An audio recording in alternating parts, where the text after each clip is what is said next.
Salut à tous et bienvenue à cette édition de la revue de presse du vendredi 18 décembre 2020 sur JDC Plus TV. Plusieurs sujets sont relayés par la presse ce jour. On ouvre avec le quotidien Mutation qui parle du rapport annuel de la Commission nationale anticorruption CONAC présenté récemment. Découvrez la liste des dénonciations des usagers et des ministères les plus exposés à ce fléau, relayé par Mutation en page 9 de sa parution de ce jour.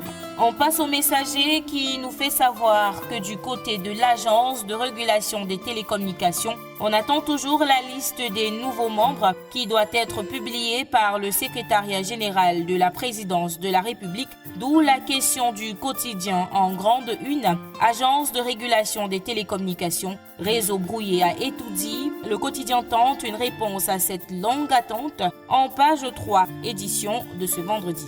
Du côté de Cameroun Tribune, on apprend également que le président de la République a promulgué 7 textes de loi adoptés par le Parlement au cours de la 3e session ordinaire de l'année législative. Ces textes, parmi lesquels la loi des finances de l'exercice 2021, ont été promulgués le jeudi 17 décembre 2020. Retrouvez ces 7 textes de loi dans l'encart que vous propose la rédaction du journal dans son édition de ce vendredi.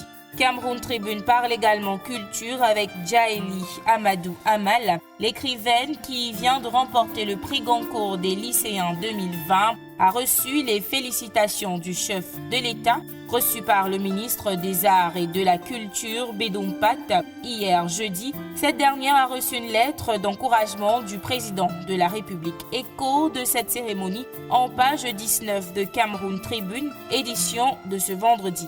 La presse parle également élection des présidents des conseils régionaux. L'essentiel du Cameroun présente les probables présidents de chaque région. Ils sont nombreux à en rêver, précise le journal, qui souligne que la finale s'annonce par conséquent palpitante. Découvrez les ambitions de ces candidats en page 3 à 6 de l'essentiel du Cameroun, parution de ce vendredi. On termine avec Essingan qui titre en grande une « Livre de l'abbé Bodo ». Paul Biya sort de sa réserve pour préfacer l'ouvrage de l'Ecclésiaste dont la cérémonie de dédicace a lieu ce vendredi au Palais des Congrès de Yaoundé. Dans cet ouvrage résumé par le journal en page 3, le président de la République apporte son éclairage sur le multiculturalisme. Et voilà qui met un terme à cette édition de la revue de presse sur JDC Plus TV. Merci d'avoir regardé. Surtout, passez un très bon week-end. À nous revoir lundi.